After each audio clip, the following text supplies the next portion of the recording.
Maintien de l'ordre, commissaire Lebars, il y a eu pas mal d'interrogations, effectivement, sur ce qui s'est passé hier, avec des interventions qui ont été parfois polémiques. L'IGPN a été saisi pour deux interventions, mais globalement, vous avez affaire à des gens extrêmement violents quand vous êtes dans la rue. Alors d'abord, si vous me permettez, sur le plan sémantique, on n'est plus dans du maintien de l'ordre, on est dans de la gestion du désordre. Ça veut dire que les techniques policières, elles s'adaptent au gré des événements. Quand vous avez 20, 30 groupes qui, partout dans Paris, je vais rester sur la capitale, font des choses diverses et variées, on voit bien que c'est plus du tout la même façon de gérer une foule organisée, comme je le disais sur votre plateau, avec une gestion préalable avec les organisations syndicales. Ça, c'est le premier point. Le deuxième point, le ministre a dit beaucoup de choses. On va rentrer dans une période où il faut tous, collectivement, y compris sur ce plateau, qu'on prenne soin à pas céder à l'image qui va nous heurter. On va en voir des images qui vont nous heurter. Les responsables des violences, c'est d'abord ceux qui appellent aux violences. Donc déjà, il y a une partie de la classe politique qui peut se regarder dans la glace. Parce qu'il y a des discours qui sont indignes, des comportements... Comme d'habitude, c'est toujours pareil. La police tue, la police meurtrit, la police fait ceci. Enfin, j'ai fait une faute de français, pardonnez-moi, mais on voit bien l'agitation et à nouveau la séquence qui consiste maintenant à venir mettre l'aiguillon sur ce qui ne va pas aller du côté de la police. Vous m'avez jamais entendu dire que ça va toujours très bien et que c'est toujours parfait. Parce que, comme le disait l'ancien DGPN, comme je le dis aussi sans engager tout le monde, gérer le désordre, c'est extrêmement compliqué, c'est pas une science exacte, il y aura forcément des vilaines images. Évidemment, et le ministre est très précis là-dessus, les gestes inappropriés, on a souffert à l'époque des Gilets jaunes que ces gestes-là soient vus du grand public et qu'il n'y ait pas une réponse administrative ou pénale. Il faut cette réponse-là pour les rares collègues, les rares policiers, ceux qui vont commettre un geste inapproprié. Mais le poids de l'image ne doit pas nous laisser imaginer autre chose que le désordre dans la rue. Maintenant que ce sont les forces de l'ordre qui y font face, ce désordre, il ne faut pas qu'il s'amplifie, il ne faut pas qu'il y ait de débordement, les messages sont passés, mais il faut bien considérer quand même que tous les soirs, les policiers, les femmes et les hommes, c'est des gens comme vous et moi, ils se retrouvent avec des gens qui les provoquent, qui leur lancent des cocktails Molotov, qui font brûler des poubelles, qui peuvent les prendre dans un traquenard. C'est extrêmement compliqué et globalement, on est quand même fiers de nos forces de l'ordre dans ce pays. Même si il y a des provocations, il a dit qu'il ne faut pas céder à la provocation. C'est-à-dire qu'il y a des gens vraiment qui viennent provoquer exprès les policiers. Mais bien sûr, mais c'est une technique connue. Tout comme la technique qui consiste à disséminer des groupes partout, ça consiste à étirer les forces de l'ordre. Vous savez, il y a des stratégies pour l'extrême gauche. Je confirme que pour le moment, globalement, c'est quand même l'extrême gauche qui fait en sorte d'occuper la rue. Il y a des techniques de provocation, il y a également des techniques d'image. Je ne prétends pas savoir ce qui s'est passé sur les images qui peuvent choquer, mais il y a des techniques de victimisation. Vous savez, c'est connu, c'est enseigné dans les manuels. On se met par terre, on hurle aux violences policières et déjà on suscite l'image donc voilà, faut être très prudent sur l'image parce qu'encore une fois les forces de l'ordre vont pas jouer à armes égales. On n'a même pas eu le droit dans les discussions sur la loi sécurité globale d'obtenir des images qui puissent nous police nationale être mises à l'attention du grand public pour montrer ce qu'est le quotidien d'un policier. Je peux vous garantir si on met une caméra sur le casque d'un policier et qu'on livre l'image au grand public, il serait étonné de voir ce que c'est, tout comme à certains commentateurs politiques professionnels ou même à des magistrats du syndicat de la magistrature parce qu'ils font encore à nouveau de la politique, attention à ne pas venir mettre, je dirais, du carburant dans une situation qui pourrait être incendiaire. Voilà. Il faut qu'on ait tous du sang-froid. Vous restez avec nous, commissaire Lebars. On fait juste le rappel des titres de l'actualité. On poursuit ce débat sur la sécurité.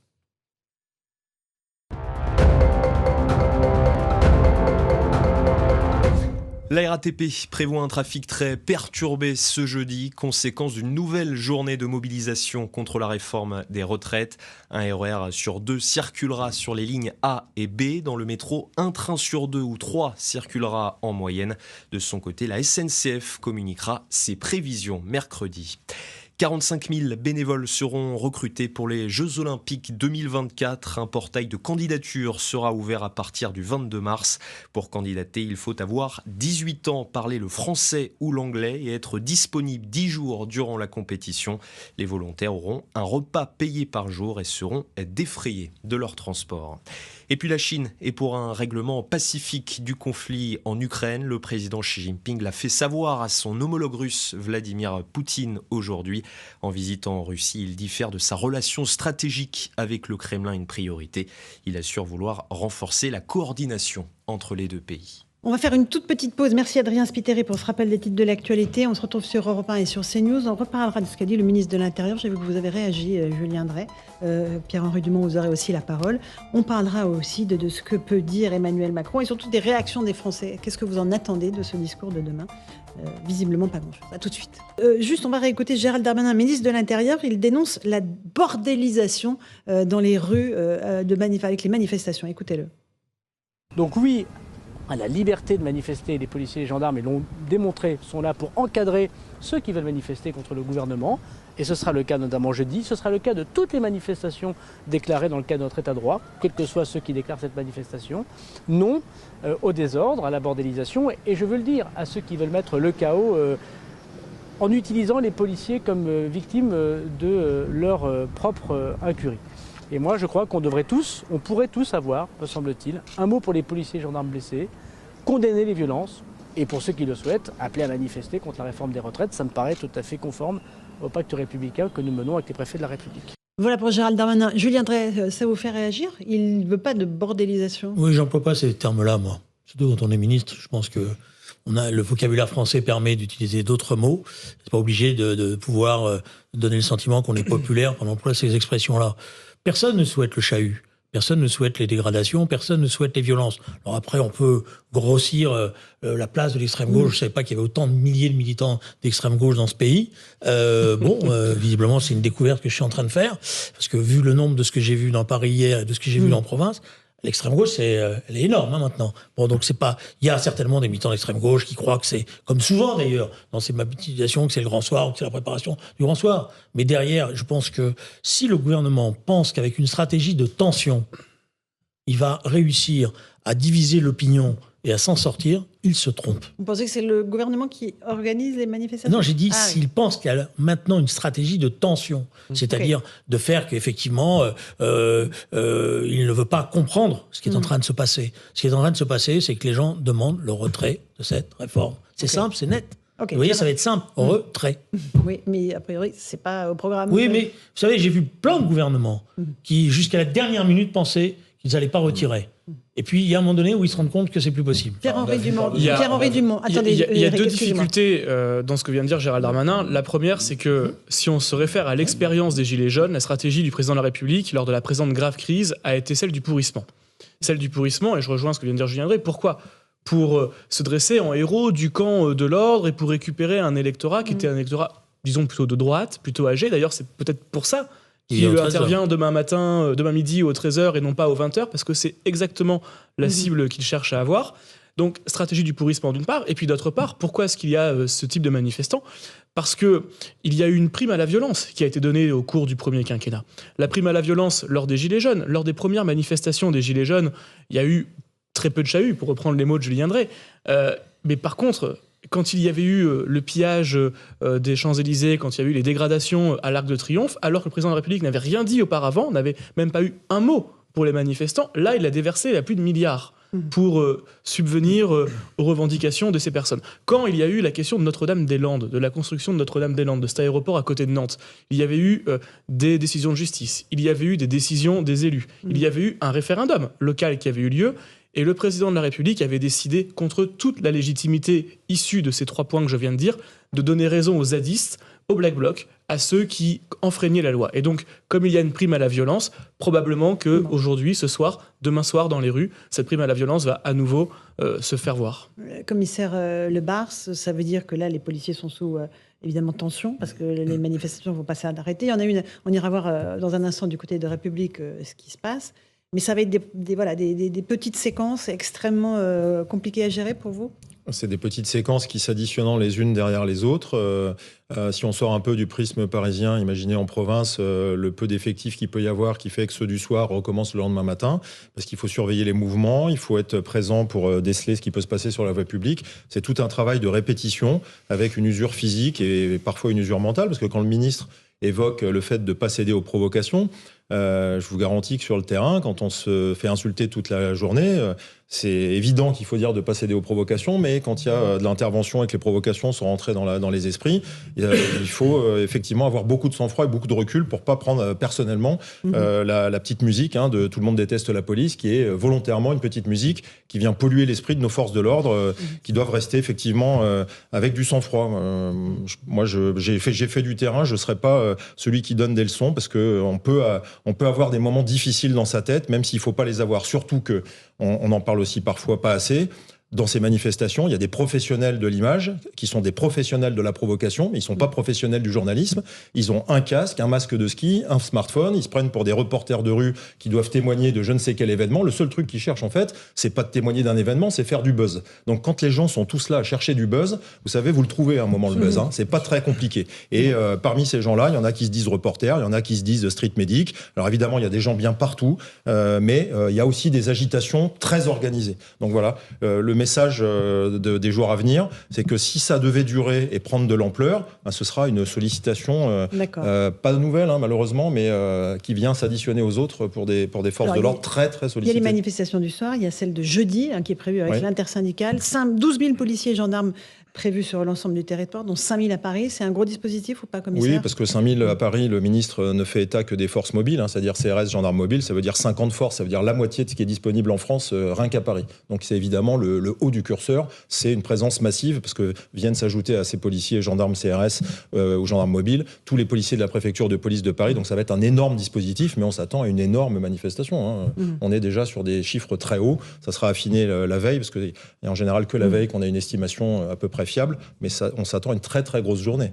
Le Dragnel, un petit mot sur ces dispositifs de sécurité et sur le travail des forces de l'ordre. La première chose, c'est moi j'entends des choses qui sont complètement fausses. J'ai regardé sur les réseaux sociaux, notamment il était fait état de dispositifs de NAS, sauf que moi sur toutes les images j'ai vu aucune NAS organisée. C'est-à-dire qu'on encercle les manifestants. C'était une technique qui était beaucoup utilisée jusqu'à il y a quelques années, et globalement elle est pas forcément à jeter à la poubelle. D'ailleurs, elle peut être très efficace. En fait, ça dépend en fait si elle est adaptée au contexte sur place. Aujourd'hui, la stratégie, c'est pas du tout celle-là. Et on l'a vu lors des dernières manifestations, au moment de la dispersion des manifestants, on voit que les policiers essayent de séparer les groupes en éclatant le plus possible les fauteurs de troubles pour surtout ne pas les regrouper, ne pas créer de concentration des fauteurs de troubles, de l'ultra-gauche, les casseurs, les black blocs et tous ces gens-là. Et donc, en fait, moi, ce que j'entends, c'est des choses qui ne correspondent pas à la réalité. Le deuxième élément, et je vais dans le sens de ce que dit David Lebars, c'est que je suis toujours gêné aussi quand il y a des vidéos qui sont découpées. On ne sait pas ce qui s'est passé avant.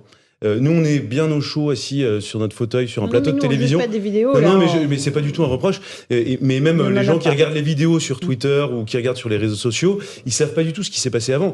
Parfois, vous voyez une scène de violence avec, je sais pas, quelqu'un qui a harcelé un policier une fois, deux fois, qu'il a tapé, et qu'ensuite le policier lui tombe un peu dessus de manière musclée pour l'interpeller. Quand on n'a pas le contexte, c'est toujours difficile, je trouve, de juger. Et enfin, l'exécutif prend très au sérieux les manifestations qui ont lieu en ce moment, même s'il n'y a pas une masse là aujourd'hui de manifestants. Et je vous donne un exemple, rien que pour sécuriser l'Élysée, le ministère de l'Intérieur et l'Assemblée nationale Matignon, il y a 20 unités de force mobile, c'est énorme. Voilà. David Lebars parlait de 50 unités de force mobile pour sécuriser toutes les manifestations à Paris jeudi prochain. Il y en a 20 aujourd'hui. Juste pour les lieux de pouvoir. Voilà. Juste, vous vouliez dire quelque chose ? Oui, j'ai écouté les explications du commissaire. Je pense qu'on peut rendre hommage aux forces de l'ordre parce qu'il y aurait davantage de casse, il y aurait davantage de blessés si ces forces de l'ordre n'étaient pas là. Et moi, j'ai en mémoire, peut-être que Julien Drey aussi, une grande manifestation qui s'était extrêmement mal passée, qui était la loi El Khomri sur le travail sous François Hollande, M. Drey. Et là aussi, heureusement que les forces de l'ordre... quelques-unes à votre service aussi. Non, si vous voulez. Mais ne vous sentez pas visé. Je voulais simplement voir si vous aviez la mémoire. Et donc je vous dis que j'ai une mémoire qui n'est pas sélective. Et je me souviens du cassage de l'hôpital Necker. Enfin, on a vu des exactions de folie sur une loi, d'ailleurs, qui n'était pas vraiment une loi de gauche. Heureusement que les forces de l'ordre étaient là aussi pour intervenir et protéger le cortège. C'était la sécurité des syndicats qui avaient commis ça. Julien Drey. Non, mais je veux dire, moi, je suis d'accord pour qu'on discute longtemps sur le maintien de l'ordre, mais la meilleure manière d'éviter cela, c'est d'éviter les conditions qui poussent les gens à aller dans la rue. Voilà, donc la question qui est posée, pour pas mettre les policiers dans une situation de plus en plus difficile. D'autant qu'ils manifestent aussi contre la réforme. D'autant qu'ils sont pour une part concernés par cela. C'est évidemment, aujourd'hui, c'est ça la responsabilité. La responsabilité aujourd'hui, c'est pas de dire je vais passer en force. La responsabilité, c'est le courage en politique, parce que souvent j'ai entendu dans la bouche des partisans de Renaissance le courage. Le courage, c'est de dire on s'est trompé. Ou en tous les cas, on n'est pas compris. Et si on n'est pas compris, on fait pas contre le peuple. Et donc on suspend la réforme. Là, vous parlez de la loi sur la réforme des retraites, pas de la loi El Khomri. Non, mais je parle... Allez-y, Julien. Et franchement, si vous voulez, on peut faire. Non. L'homme de Néandertal. Je vais convoquer l'homme de Néandertal sur les mains. Non, mais pour moi, c'est un peu vieux, l'homme de Néandertal. D'accord. Non, je parlais de peut-être la... pas pour vous, Terminé, mais parce c'est un qu'après, peu je vieux. parle la Bon, parole. voilà. Mais non, mais vous pouvez me sortir la loi El Khomri. Moi, je pense que c'était pas une bonne loi, je vous l'ai dit. Donc ça ne sert à rien. La question qui est posée, c'est pas de savoir la loi El Khomri, François Hollande, etc. La question qui est posée, c'est que vous avez aujourd'hui un président de la République qui est face à lui-même. Parce que autour de lui, tous ceux qui sont un peu en situation de responsabilité, je pense notamment aux organisations syndicales qui ont été unies et qui ont des difficultés. Ils lui ont dit d'ailleurs, je vous signale, ça fait plusieurs jours qu'elles lui disent, à un moment donné, on n'arrivera plus à tenir. Voilà. Je vous signale qu'il ne les a toujours pas reçus. Vous connaissez, vous, une démocratie où toutes les organisations syndicales demandent à être reçues et le président de la République, non, il va qu'à ses occupations. Il ne les reçoit pas. C'est bien ça ? Ah ben, je suis Non. pas là pour défendre le président de la Non, République, c'est monsieur juste. Drey. Non, c'était un petit rappel. Bah, moi aussi, je vous ai un Pierre-Henri petit rappel, c'est pour ça. Pierre-Henri Dumont, il faut recevoir les organisations syndicales. Oui, mais évidemment le président doit recevoir au plus tôt les organisations syndicales. Moi, je vous l'ai dit, je pense qu'il faut même organiser une grande conférence sociale avec les organisations syndicales parce qu'il faut remettre du liant dans ce pays, il faut remettre de la concorde. On ne peut pas passer les 4 prochaines années dans ce pays sans pouvoir réformer parce que les Françaises et les Français ne sont pas d'accord. Et on est sur l'acte fondateur du quinquennat ici. D'autant plus que comme le président de la République n'avait pas de programme et a été réélu sur un effet drapeau et aussi un peu faute de concurrents à côté, si derrière on s'aperçoit que c'est bloqué sur la loi sur les retraites, il ne pourra plus œuvrer pendant 4 ans. Bon. Et je ne suis pas certain que le pays puisse se permettre d'avoir 4 ans d'immobilisme. Alors,